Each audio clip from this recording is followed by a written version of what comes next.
Welcome to the Hockey Writers Inc. Relax, the keyboard is off, the press box is closed, but the mic is just getting warmed up as we have special guest writer Bill Meltzer joining us to talk all things Flyers and his great series of making a case for Flyers up for the Philadelphia Flyers Hall of Fame.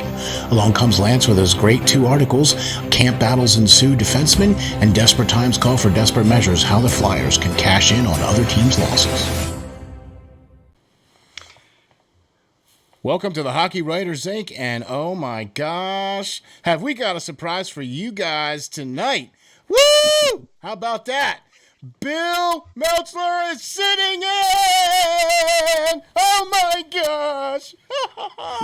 Yeah, man. Also, riding along, Lance, the big host, sitting over there. How you doing, Lance?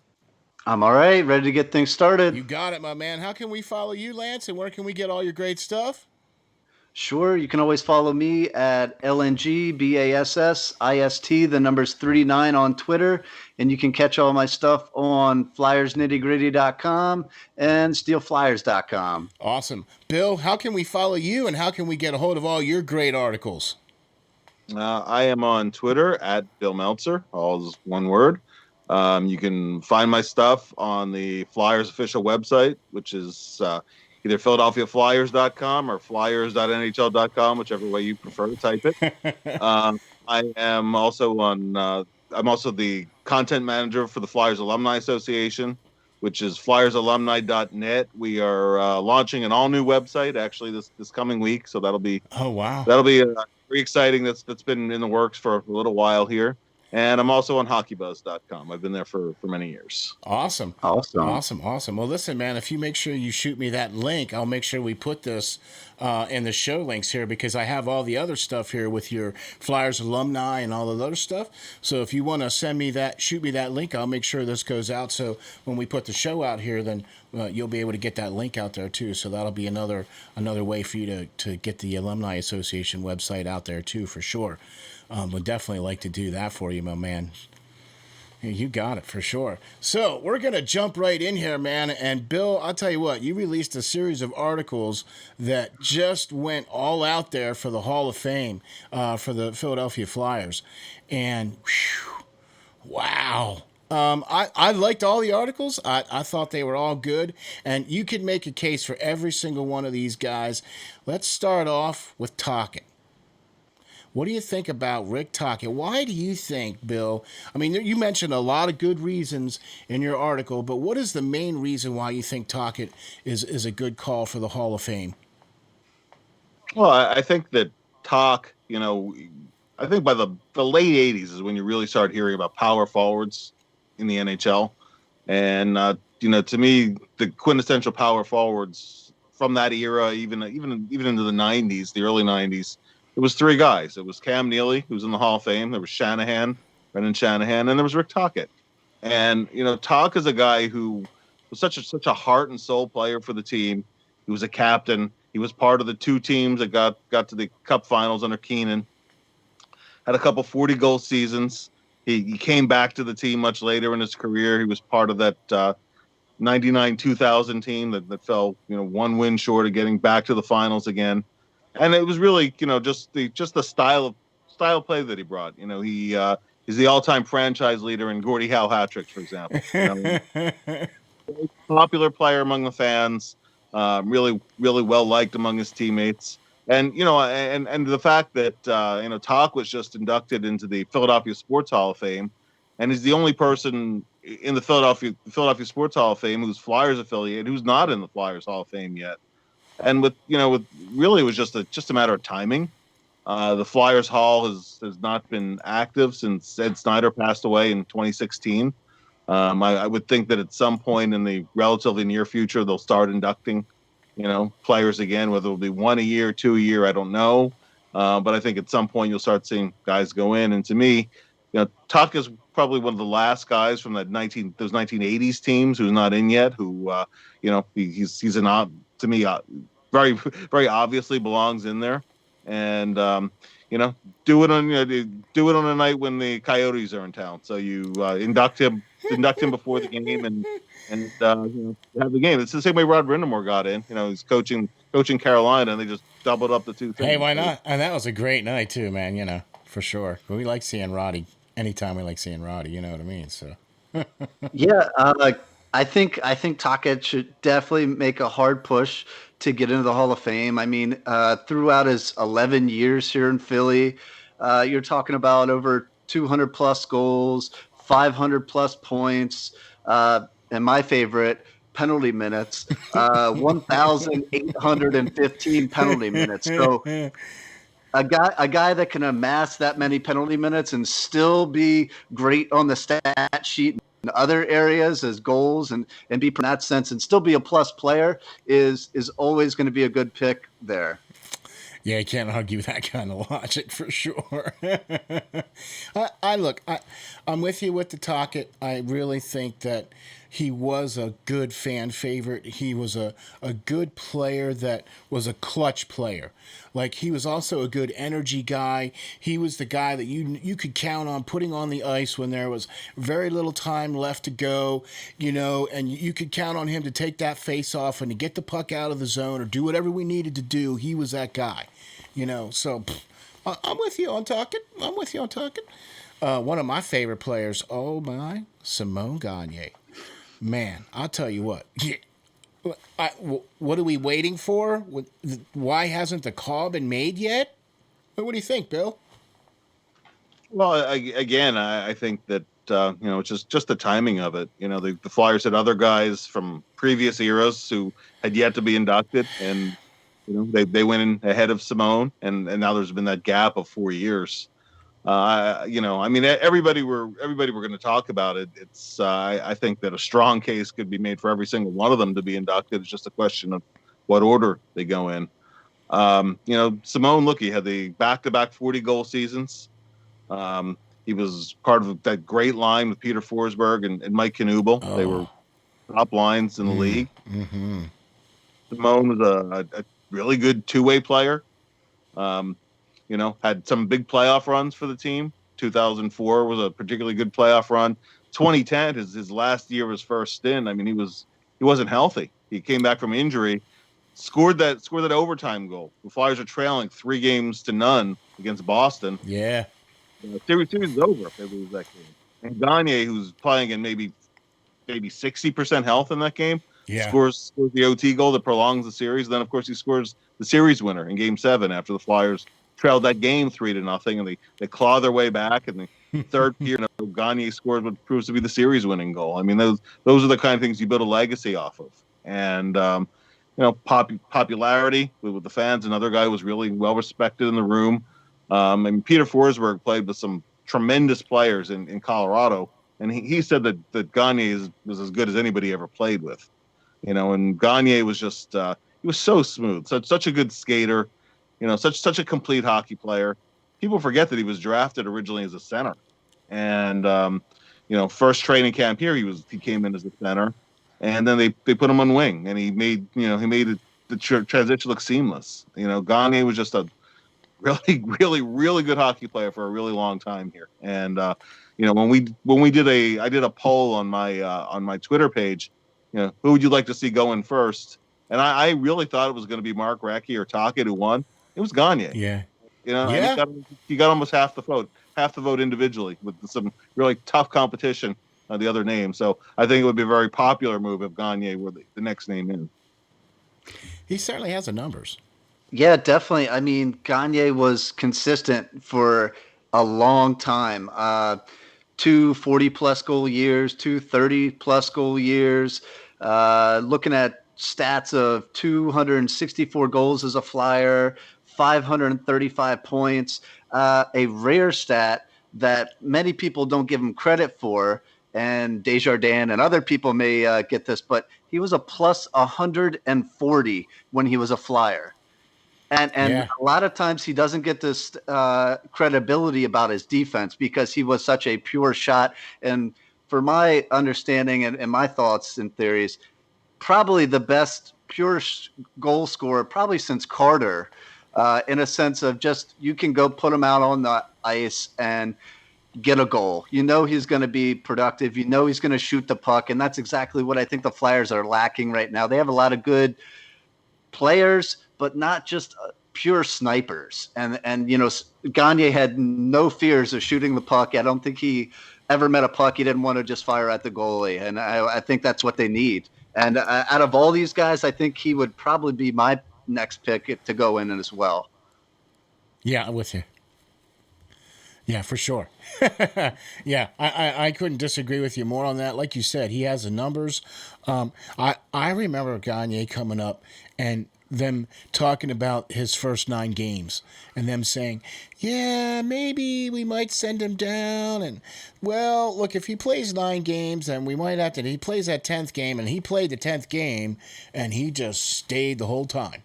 You know what I mean? So you I really like his game. He was one of our first really good prototypical two-way center, two-way power forward, whatever you want to call it. He was a very prototypical of that particular position of somebody that we covet now. Somebody that we would like to have now. Somebody that's a shooter first, that has a little bit of that size, a little bit of that speed, a little bit of that grit, but he also had finesse, could really skate, and had really good speed.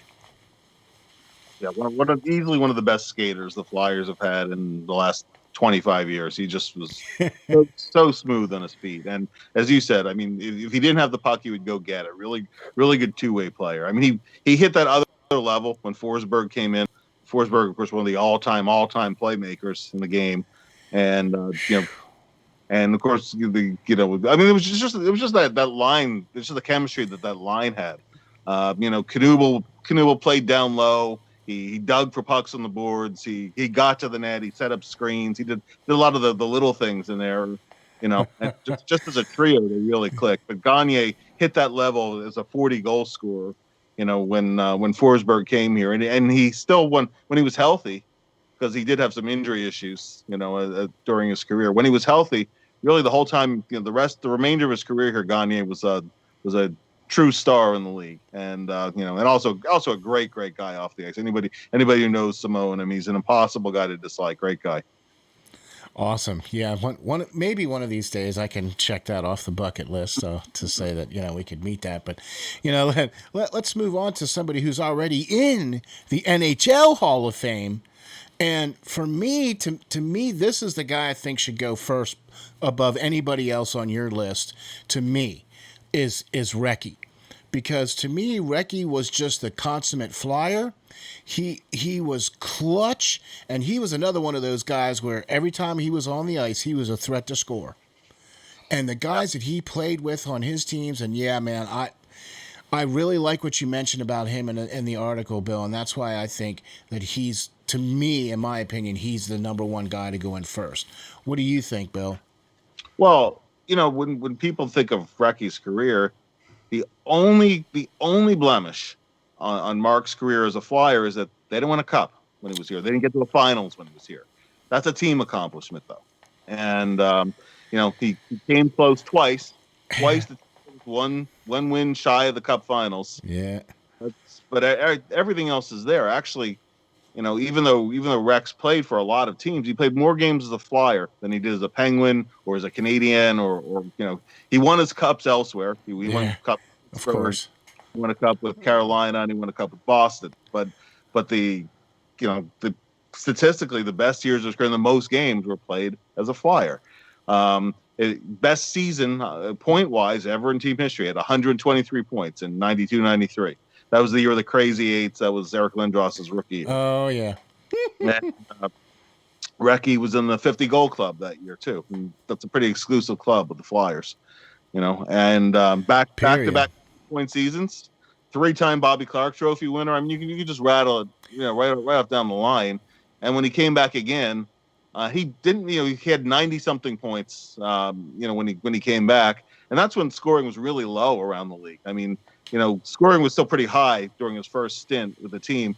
So getting 94, 95 points the second time around was like getting another 100-point season, just based on where he ranked in the league. Recchi could switch between left and right wing at the drop of a hat. He could, in a pinch, he could play center. He, of course, primarily a winger, but you could move him to the middle when you had to.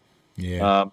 He was a key part of some really, really good Flyers teams. And again, the only blemish there is that those teams twice finished one win short of getting to the finals. if they would have beat Jersey in Game 7, that was the game, of course, that ended Lindros's Flyers career. Yeah. That was a 2-1 loss, and then they lost in 2004 to Tampa Bay, which was Yeah. also a 2-1 loss in Game 7. I think either of those years, those Flyers teams are plenty good enough to win the Cup. I think so yeah, I think they would have beaten Dallas in 2000, and I think they would have beaten Calgary in 2004. But unfortunately, it takes a lot of good design and a little bit of good luck too, and they just didn't have that little bit of luck. And that's just Yeah, really exactly. it. In terms Yeah, of credentials, I think Rex absolutely belongs. And as a guy who's in the Hockey Hall of Fame and you know is in the 50 goal club, is in the 100-point club, to me, I think you could certainly make the case that of the guys who are not in or that are near the top of the list, if only one guy is going to go in that first year, I think Mark Recchi very well might be that guy. yeah, definitely. I mean, like you said, 53 goals was his highest point in 92, 93. Just a model of consistency. Every year, this guy just put up points after point after point. And it didn't matter who he was playing with. He went through a lot of different lines over the years with the Flyers and jumped on other teams and was obviously productive. It wasn't just that chemistry with that one guy or something that some guys get over the course of their careers. I mean, obviously, he played on multiple different teams and he helped so many teams achieve their goals. Just not the Flyers to the point that they wanted, but definitely some amazing years here with the Philly, and definitely deserving, obviously, with the Hall of Fame for the National Hockey League under his belt. It's only a matter of time, like you said, before he gets in to the Flyers. I mean, he played what, 609 games or something like that?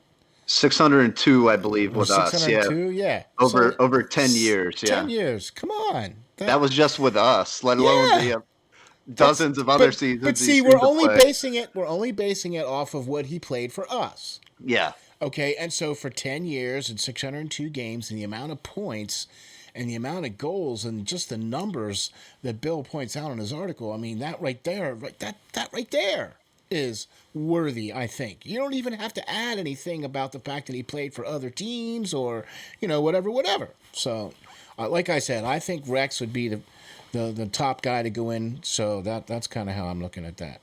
Here's another guy I think would be the next guy or should be the next guy, and I'm talking about Kimmo Timonen.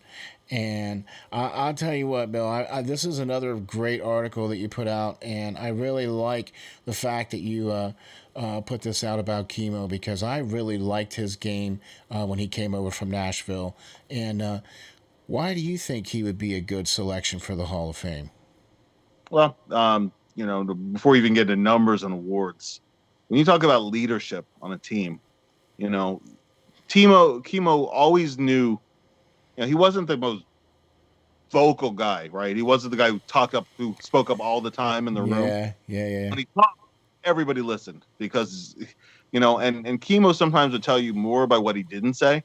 You know, Kimmo, there was never any, Kimmo would never BS you. And, he always said things in a very straightforward kind of a way. I mean, just matter of fact kind of guy. And if he didn't, sometimes if he didn't say something, he said more by what he didn't say sometimes, if he wasn't happy with something. But in terms of playing all game situations, playing through, he had some of the highest pain threshold, even by hockey standards. Yeah. General can play through almost anything. Timonen would take a beating back there because he's, although he's strong pound for pound, Kim was a smaller guy and absolutely fearless. Played, talk about a 200-foot player, played power play, he killed penalties. He was great 5-on-5. He could play either side of a defense pair as you needed him to. Great on breakouts, just a smart player. Back in the early days when teams were keeping in-house analytics, one of the internal stats the Flyers were tracking, and every team kind of tracks it now, is which defensemen were good at getting the loose pucks. If there was a rebound in front, which team was good at getting it, and which guys kind of struggled. Just because Kimmo's anticipation was so good There was Tiemann and there was everybody else. I mean, it was he just was one of the best in the league in that category. He saved so many goals for his team just because he anticipated Oh so well. yeah. Talk about defensive stick. He had a tremendous defensive stick. Breakouts, almost always on the tape. Very easy partner to play with. Every partner who ever played with him raved about him. And if he wasn't putting up as many points, it's because he was he wasn't needed to in certain junctures. So, and then you look at the fact that he was with the team for 7 years essentially. Mm-hmm. Won the Barry Ashby Trophy 5 times. Went to a couple NHL All-Star games. He's in the International Ice Hockey Federation Hall of Fame for what he's done for Team Finland. He's one of the most prolific international players ever, and I know it's a team Hall of Fame, but it just speaks to the respect level that he had. I mean, if you're talking about who the best defensemen, in Flyers history are, well, there's the Mark Howe category and there's the everybody else category, but at the top else category are Eric Desjardins and Kimmo Timonen. And to me, Kimmo should be a no-brainer, and he'd also be the first Canadian player to go Flyers Hall of Fame. And to me, no better, no more worthy guy than him to get that honor.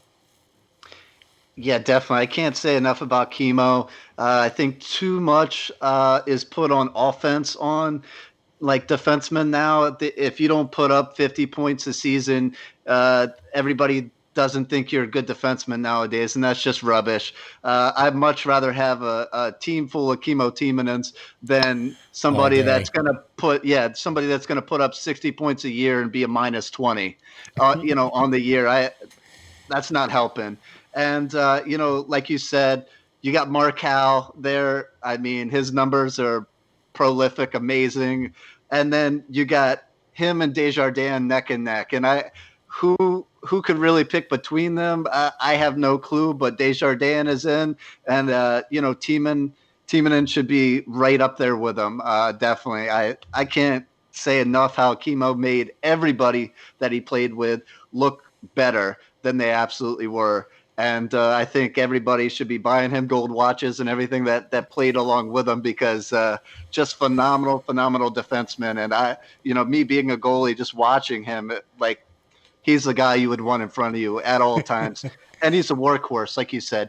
He would stay out the complete entire game if you let him, and he wouldn't even bat an eye about it, And darn if he gets banged up, takes one off the skate or whatever like that, he's going to go sit down for a minute. He's going to come right back on the ice and give you the best hockey he can. I mean, he played how many games in a row for us? He played a lot of games in a row. Tons, yeah. And tons of games without missing a game for a long time. He played a lot of games for us in a row without missing a game. And exactly why I very much compare him to Eric Desjardins. Because he's very level-headed. Look, Desjardins was not the biggest guy, but he was the smartest guy on the ice because he knew what every player on the ice was doing. And Timonen was like that. That's why he always made such great breakout passes, and why he always made such good decisions, and why he always anticipated so well, because he knew what everybody else was doing. I mean, I got to see that. Watching it as a fan, I got to see that. You know what I mean? So, and those are a lot of things that you point out, Bill, in your article about Kimmo. You know what I mean? So, and I think one of the other biggest things too, anyone who's ever been, has played at any level or been on or around the bench, things get emotional and things can get chaotic. And when things start to unravel, sometimes it's kind of hard to stop that from happening. Yeah, keep the snowball from rolling downhill. Absolutely, and Timonen had that ability to just everybody, everybody take a deep breath, relax. We're gonna be okay, and most of the time that worked. Yeah, he had that calming influence on the team. I mean, honestly, if you look at the current team, it's one of the things I'm worried about with the loss of Matt Niskanen, because Niskanen had that too, that ability to just calm everything down, slow it down, and get everybody back on the same page again. That's not an easy trait to find in as a crucial leadership role. And Timonen was one of the absolute best at that particular thing. And we definitely don't have one of those guys on the team right No. now. Mm-mm. I think we're all in agreement on that. What do you think, Bill? Yeah. Yeah, little young in that aspect for Yeah, a little sure. bit. Nobody that can just take the puck, like you said, slow it down, and just not show any sense of fear or anxiety in that, and just ice cold, and then that just rubs off on other players when they get that. They get a sense of calmness and settle down into that role, and just follow suit after those type guys for sure. Yeah, you can't even go wrong with that at all. Look, we didn't even get into some of these other guys like Danny Briere or Scotty Hartnell, and you could definitely make a case for Paul Holmgren too. And I believe, didn't you mention something about something coming out here soon, Bill? Yes, to the Flyers Hall of Fame series will continue for at least two more articles. Maybe we'll do three more, but at least two more. And it's Saturday night as we're recording this, and I believe the Danny Briere article will run tomorrow, Sunday, on the Ooh, Flyers official site. awesome! That sounds great, man. Bill, I'll tell you what. Look, I'm gonna say it right now because I know Lance won't. Okay, but he has been talking about doing this show for the last couple of days. Okay, having you on here. Okay, and we can't even begin to say how grateful we are for having you on the show, man. I mean, this is a Hockey Writers Inc. show, and hey, what do you know? We have hockey writers on the show. You know, that's kind of the way it's supposed to go, right? Yeah, Right, right. it was my pleasure. Be happy to do it anytime, Oh, guys. see, now that was going to be my next question. See, now, Bill, you're getting ahead of me now. Yeah, I think we're gonna have to hold him to We that. are. We are. Look, if you wouldn't, oh man, look, we would love to have you on. We would love to have you continue your series. If you want to talk about your next couple of articles that you have coming out, continue this series about the Hall of Fame. We'd love to have you on. We'd actually love to have you just kind of be a rotating guest, man, if you wanted to. Whatever you want to do, Bill, all up to you, my man. All right, guys, sounds good. We'll do it. Now, listen, how can we get a hold of you and how can all the folks catch you and where can we get all of your information? Well, if you go on Twitter at Bill Meltzer, usually putting out links on there. I have something almost every day on hockeybuzz.com, for about 4 days a week on Flyers official website. And we'll have, as we're getting into with training camp upcoming and, switching the focus back to the current team. One of the cool things that I love about the work that I do with the Flyers is I do get to talk about obviously the current team, but also the prospects and every once in a while turning back and looking at team history. I think with the extended off season, it was a good time to do the Hall of Fame series. For sure. Agreed, agreed. In fact, a friend of mine mentioned to me that you're his go to guy for all of the prospect information. So he was very grateful for all of that information that you provided for him. So, Bill, thank you very much for being on the show. It's been an absolute honor and a privilege. And if you send me all that link information, we'll make sure it's on here and we'll get that sent out there, especially for the new Flyers alumni website. We'll make sure we get that link out there too. So I will also have links to all the articles that we talked about too on the show too. So thank you very much, Bill, for being on the show, man. Can't thank you again. Thank you, guys. It was a All pleasure. right. Thanks, Bill. Thank you very much. Wow, thanks, Bill, for coming on the show with us. What an amazing segment that was. Just a wealth of knowledge out of that man. I'll tell you what, man. What an awesome show this is turning out to be with Bill Meltzer on the show, man. Oh my gosh! I get it. I understand now. Okay, that the knowledge, the amount of knowledge is overflowing. I'll say that. For sure, for Yeah, yeah, sure. yeah. Wouldn't you just like to just sit there and shoot the breeze, have a beer with him at a bar or wherever, and You just know. just listen to all Yeah, the famous stories and yeah. about everybody? Oh my God, that's just an amazing time to be had every time you get around him for sure. Exactly. And I really like the articles. His stuff is very well written, like yours. Your articles are very well put together. There's like no spelling mistakes. There's punctuation. There's correct grammar. You know what I mean? Look, I'm a stickler for detail. You know, right? And I really have a good appreciation for guys that can write like that. Yeah, for sure. He is definitely someone I look up to.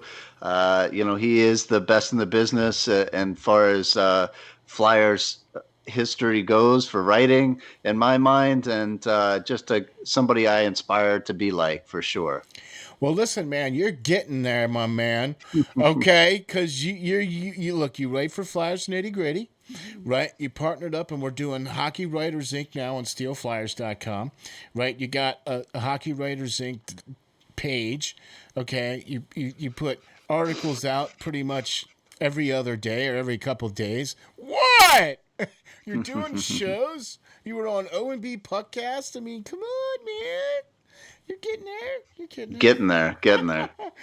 Yeah, look, that was great having Bill on. I can't wait to check out the alumni site that he mentioned, and also can't wait to check out the next article about Briere and the continuation story about making a case here for the Flyers players making it into the Hall of Fame. So, thanks, Bill, for being on the show, man. You get the Hockey Writers Inc. salute for being on. So thank you very much. Now let's get into the Lance man. Uh-oh. All right, article number 1. We're going to continue our series that we've been talking about, and that's the Flyers camp battles that are set to ensue. And the last couple of shows, we talked about the wingers, and we did that the last time, and we talked about the centers, and this time we're talking about the defensemen. Ooh, posted on Flyers Nitty Gritty earlier this week. It's a continuation series that Lance has been doing with these camp battles. And there's a lot of big ones on that D list. So, number For 1 sure. on the list, Samuel Morin, a huge D-man coming back from ACL, second ACL. Second one. Yeah. And in as many years, too. So could be a difference maker, though, during this camp. And you point out why in your article. So why don't you tell us? Definitely. Sam's got something that no other defenseman has that's in the system right now, and that's size and toughness. He's, like he said, he's 6'7", 227 pounds. He's 25 years old. So he's getting up there for a prospect. He needs to take that next step. And I think, hopefully if he's healthy, he can. He brings that physicality, that size, that strength, that toughness that the Flyers lack. Yeah. And, that ability to bring that kind of Broad Street Bullies mentality back, which, I definitely miss. You're preaching to the choir on that one, brother. Right. But, he's just that policeman out on the ice as well. Nobody is going to take a cheap shot at any of our star players if he's on the ice. And, if they do, they will surely, they might not remember it after he gets Maybe done. Maybe not, no. Because, first they're going to look up to him. Yes. He's 6'7", and then you put skates on him. Okay, so you're automatically going to be looking up to him. I don't care who you are, unless you're Chara. Yeah. You're going to be looking up to him. Okay, so look, it's really sad to see that he had those 2 ACLs. I really hope that he can come back and be the player that we think he can be. We really could use that size. We could really use that body banging check first mentality, you know what I mean? So we definitely could use that, and I'm looking forward to seeing him coming into camp. Okay, so seeing eye to eye once again on Mark Friedman, because we both like this guy. You mentioned in your article though about the 24-year-old getting his shot finally. Okay, and what makes you think he's going to turn heads during camp this year? To the untrained eye, he might not turn heads there, and this is why. He's not flashy, like I said earlier in the segment with Bill about some guys. He's not going to bring that offense that some of the other guys do, but he does his own thing. They're there. He stands out. he won't stand out when he's on the ice, but that is great for a defenseman. You don't want to notice him because if you notice him, it's usually because he overturned a puck or something like that. Or it's in the You know, box. or he's in the box, some dumb tripping penalty, Yeah. whatever like that. But what Friedman does offer is to coaches and his goalie alike is just a peace of mind. He's going to play that mistake freestyle hockey that he has played his whole career through college and all that as well. He's great on any even strength, power play, penalty kill situations, whatever you want to throw him out there, he can handle it, and Yeah. he's not going to hurt you. Yeah. And that's always just peace of mind out of that is amazing when it comes to somebody like him. Can't agree with you more, man. Look, I said you were already preaching to the choir on that one, man. We both agree. And he was one of the black aces that was brought in during the round robin games, and we all thought. We thought he was going to get a shot, but unfortunately he didn't.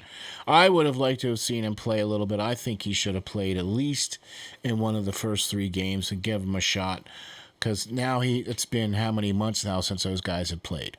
You know what I mean? So that's going to be the major thing here on that one too. So another extra large player that we're going to talk about next is Zamula. Oh man, 6'4". Look, we have been talking about this guy all freaking summer. Okay, it's about time to see this guy. I mean, what else can you not like other than his size and his speed and his youth? I mean, what? God, I think I just checked them all off, and you point them all that out in the article, man. Tell me why you think he's going to be a head turner. Yeah, his offensive game makes him another Sanheim Myers 3.0, if you want to call it that. He is just that do everything type defenseman that is just amazing. And when he was unsigned free agent and Ron Hextall found him, just spot on. Thanks, Ron. Signing right there. Thank you. Felipe Myers was that type player as well. Yeah, So if yeah. he can be anything that a Felipe Myers is today, then that's great. He skates very well under pressure with the puck on his stick, and he doesn't get flustered in that sense when he's doing that. He has some of the most amazing outlet passes that I've seen out of a young defenseman, for sure. And I think he could be up with the club sooner rather than later. Obviously, you brought in Gustafson, you got Ghost, you got Braun. Braun. Yeah, I think if this kid was a right-hand shot, I don't even think they bring back Braun. I'm that high on this kid. I think he can play, but I think the team wants him to get some AHL games under his belt for a little bit at least before they do bring him up. But I'm extremely high on this kid, and I think he has top 4 potential very soon. Yeah, I agree 100%. So this guy must be the cats and jammers if you and Jamie Baskow are both talking about this guy, and we're talking about Wyatt Wiley. So what is the deal with this guy? Yeah, I've been very high on this kid for a long time. Actually, I think him and Zumala were both one of my first articles that I took a shot at writing with and featured them. Thank you, by the way. Thank you. Right. I think he is a dark horse candidate for sure out of this bunch. He's 21 years old. He doesn't have that great size that Zumala or obviously Moran has. But he played for the Everett Silvertips, just like somebody else we know, Carter Hart. And he did pretty good there. Last year, he had 14 goals with 50 assists for 64 points in only 62 games. So if you do the math, that's over a point per game player for in juniors, which is out of a defenseman, which is amazing. But offense isn't his only forte. His defense abilities should not be overlooked in this sense because he was a plus 28 on the season this year. And a little fun fact that I put in the article is, he is a very strong defenseman, and he's helped both Carter Hart and Dustin Wolf, which is his goalie from last season, win the honor of the CHL's goaltender of the year. Okay, so he did that for 2 different goalies. Now, obviously, they're great, players in their own mind, Right. but just to be that top line presence type of player and play a lot of minutes in front of them and allow him to achieve that is amazing in my mind. And I think he will definitely get some looks at the AHL if they ever get started up.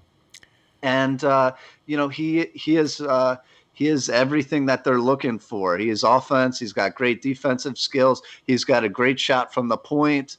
I believe he is a right hand shot Yeah. as well. So that is always good in this Flyers system that lacks that.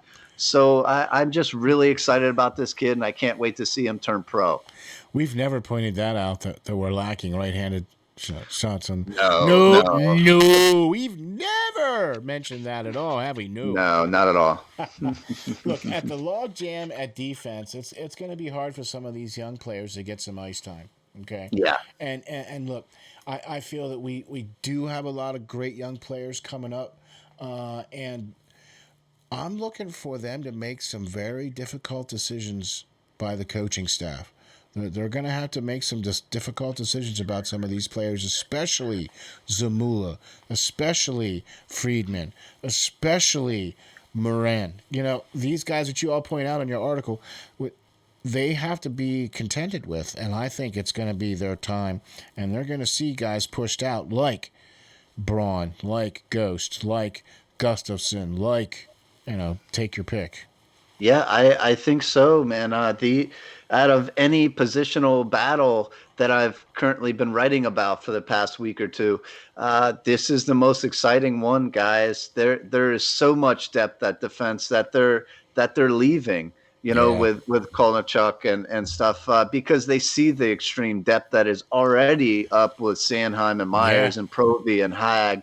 That those guys are slotted into the lineup every night, and there's only a few other spots, and these guys are going to be battling out to try to get up to that level that these other young guys are already exactly, at. exactly, and that's a good problem to have, and it's a bad problem to have. It's good For that we sure. have such a plethora of players, but it's bad that we can't attract any good players now because they look at it and go, well, gosh, look at all these guys that are going to be ahead of me. There's no way I'm going to play on this team, so I don't want to go there. Yeah, I mean, you So, you you got to think. We still got to sign York. We still got to sign Millman. And that's going to be a tough one coming up. exactly. Exactly. So, let's dive into the second one here. The second article that you had posted here on Flyers Nitty Gritty. And that is Desperate Times Call for Desperate Measures, and how the Flyers can cash in on other teams' losses. And look, I couldn't agree with you more. We've talked about this ad nauseum about some of the things that we're going to get into, and I really believe that the Flyers could take advantage of some other teams' woes. You know what I mean? And in your article, Lance, you do mention the Florida Panthers. And we know that there's sort of a house cleaning going on in Florida. I mean, a lot of folks have been let go. A lot of players have not been re signed or whatever the case is. Right. And they're in desperate need of some scoring D men. I believe. I think we might have somebody on our team that might be somebody that the the Florida Panthers might be interested in. Maybe. What do you think? Yeah, I think there's a couple. Florida is without Evgeny Deladova. He signed with Ottawa. He was Ooh, their second leading goal scorer for the Panthers last year with 25 goals, 81 in the last 3 seasons. So that's a big loss up front there. Florida needs to do a little house cleaning to the members at B, because they have tons of great draft picks over the years, yeah, and they're just letting them spoil yeah, and sit in the AHL or elsewhere and do nothing with them. And I would love to be able to grab a couple of the prospects that they have, Owen Tippett or whatever like that, yeah, yeah. that they just keep surpassing by and signing other players. But it's hard because They're in a small market.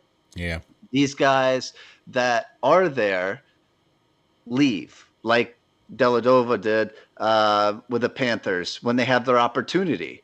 And they have trouble retaining players. So they got to go out and get those guys. Now, another guy that is still unrestricted free agent that played with them last year was Mike Hoffman. Mike Hoffman scored 29 goals last season. 36 the year before. So that's definitely some big numbers that they're lacking. And he was their leading goal scorer uh, for last season. Yeah. You know, he played 2 years there. He scored 54 goals in that time. One of those seasons being a shortened season of last season. So if they lose him, that's a lot of offensive powerhouse guys that scoring that's See not going ya. to be there. Yeah, You right. know what I mean? Yeah. So they're going to be looking for a guy for sure to fill some of those numbers back in. They're gonna have to, man, because and they're not even we're not even worried about their cap situation. They don't. They're so under the cap. It's ridiculous. You know what I mean. So we don't even have to worry about that. Yeah, I believe they have little over $8 million Yeah. in cap Yeah, I was just space. gonna say it's close to 9 or something like that, but eight Yeah, million that yeah, sounds about right. eight, But eight, 8.5 million yeah, in cap and space. I really think that there's a player that we have on our team that would fit really well down there in Florida. He's from Florida, but we'll get into that in just a sec. The second team that you mentioned is the Nashville Predators. And what is it about Music City? Did you like that reference there? See, like, Yeah, yeah, that sounds familiar. yeah, like I got it from your article or something. Maybe, Hey, maybe. maybe. But you do mention about the Music City team there, and what is attractive about what's going on with Nashville that might the Flyers might be having Chuck scope out? Yeah, I mean, if we want to unload some salary there, remember we got to sign back Carter Hart and we got to sign back Sanheim next season. So it'd be nice to unload some unwanted salary for sure. And now Nashville, going along the same lines as I just discussed with about Florida, they lost Craig Smith, and a lot of guys don't know who he is, but he is a five-time 20-plus goal scorer for the Nashville Predators. He is a great net front presence, like JVR, might be. But he signed with the Boston Bruins. He left the team, and he was third in scoring there last season for Yeah, Nashville. yeah. So yeah, you can't have those kinds of that kind of scoring depth leave your team and then expect to not replace them and then expect to still be able to put something good out there on the ice. And I think that they're going to be needing some players that we might be able to have that might be able to fit into some of those teams. So now, okay, so you mentioned these two teams because they are both in need of certain players that just happen to be on the Flyers roster. Both of these teams had a lot of cap space, right? Okay, Mhm. here we go. I'm gonna step in it. Okay, we think JVR would be a great fit for either one of those teams, Nashville and or Florida. And I personally feel that Ghost would be a great fit in Florida. He's from Florida.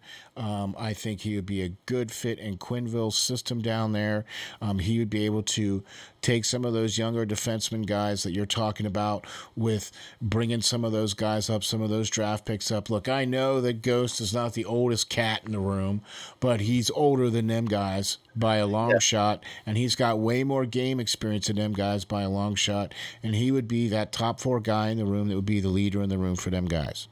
Okay. Yeah, for sure. Ghost is 27, so he's going to add a little experience to that defensive core if he went to Florida. But I think he's going to be a harder sell. This Yeah.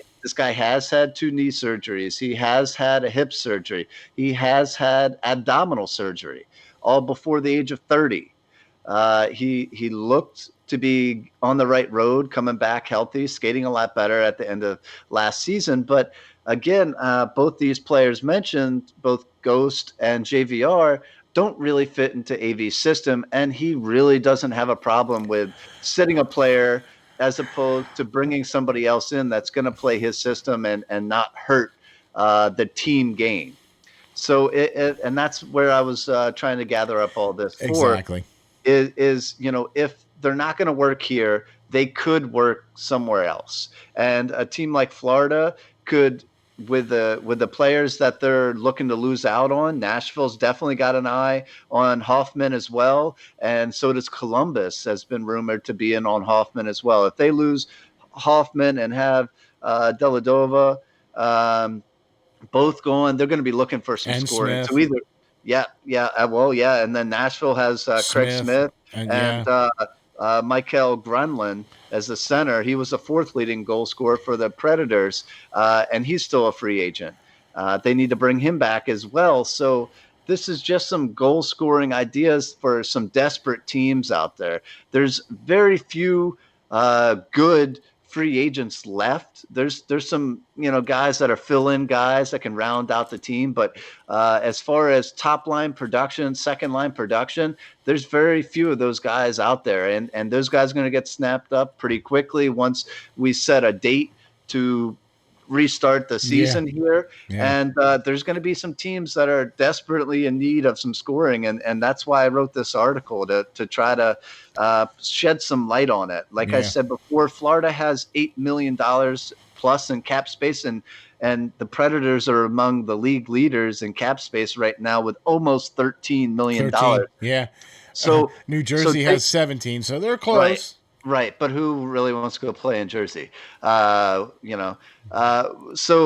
with that being said, there's plenty of cap space to get $7 million in James Van Riemsdyk money, or 4.5 in Ghost money there, out the door. If you have to throw in a draft pick, if you have to retain a little bit of salary for the extent of the contract, or something, or a prospect or something along those lines, then that's maybe what we're going to have to do. The market is down, as we discussed previously in our shows. Yeah. But with that, I think it's actually doable here. As I was saying, JVR in the article, I mentioned JVR. A lot of people around Philadelphia, me included, don't really think that he was the best fit to bring back in this time around. But we needed that scorer, and he was out there. But when you look at the numbers, JVR has 247 goals and 481 points on his career numbers. He's 31 years old. A lot of these guys, Mike Hoffman is 31 as well. He has only 172 goals. That's significantly less. That's the second guy on this list in goals. That's 75 more goals than the second highest person that we just talked about, guys. And Mike Hoffman is sitting out there and nobody's picking him up. Right. And nobody's picking him up, but JVR has 156 more points than Hoffman. Okay, total. Other guys, Mikael Granlund only has 111 goals. Craig Smith only has 162, and Evgeny Dedodova has only 91 goals in his career. So, and they're all 31, 31, 31, and Granlund's 28. 28 years old. So it's not like we're talking about guys that are only 25 and have missed. They're in their prime.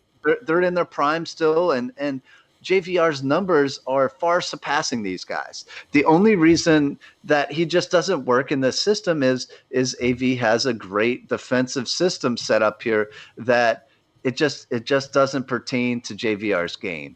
He did great in Toronto and flourished, and that's why he got this big contract, guys. But if he's not going to be playing, if he's going to be playing third or fourth line minutes, or if he's going to be sitting in the press box, why not try to ship him out and gain some of that cap space back? Can we get something? Are they off the books yet? Seriously.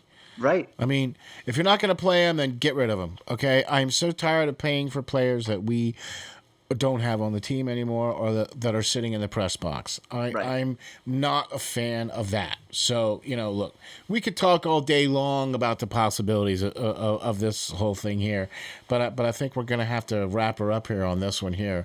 Lance, your host. Man, I'll tell you what, you can follow him on Twitter at LNGBASSIST, the numbers 39, guys. Yeah, man. I'm your co-host, Steel Flyers, and I can be followed on Twitter at SteelFlyers52. And I'll tell you what, we can also get you Bill Meltzer. You can follow him on Twitter too at Bill Meltzer. Also, the official site for his contributions we'll put out there on the links and everything, and we'll have all of his articles out there too. We'll also have links to all of Lance's articles and everything like that. So please hit the like and subscribe. Please let us know what you think. We had a great guest on this time, and we're hoping we can get another guest. Hey, look, it's the Hockey Writers Inc. It's only fitting that we get a hockey writer on the show. What do you think? Yeah, that's great. Can't thank Bill enough for being on the show, and hopefully he'll join us again real soon. Please come on back anytime you want, Bill. The mic is always open for you, my brother. So this has been great, Lance. Thanks once again. We'll catch you guys on the flip side, and we'll talk to you then.